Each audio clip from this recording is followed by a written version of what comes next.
Ето сега ще палим свещичката. Къде при брат? Там горе.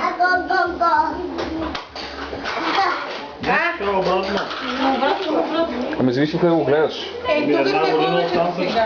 Ама аз снимам оттам. Добре.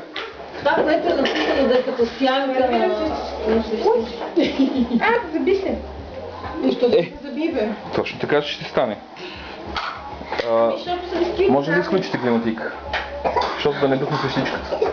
Няма да дух. Всички са в очакване. Защото това е рождения ден на Мишо. Той знае на Мишо. Това е твоята торта, ставаш на една годинка и сега трябва да духнеш частичката. Честит рожден ден, Мишо!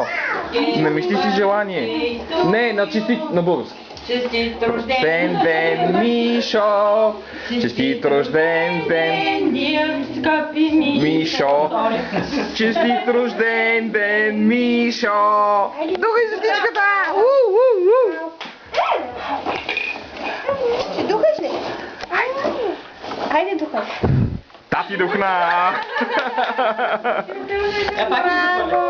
Пак го запали да духне детето. Не, моето, ти няма да духаш, че не си рожденик. Първо Мишо. Първо Мишо, мама. Духай. Миша ми. Айде, Мишо.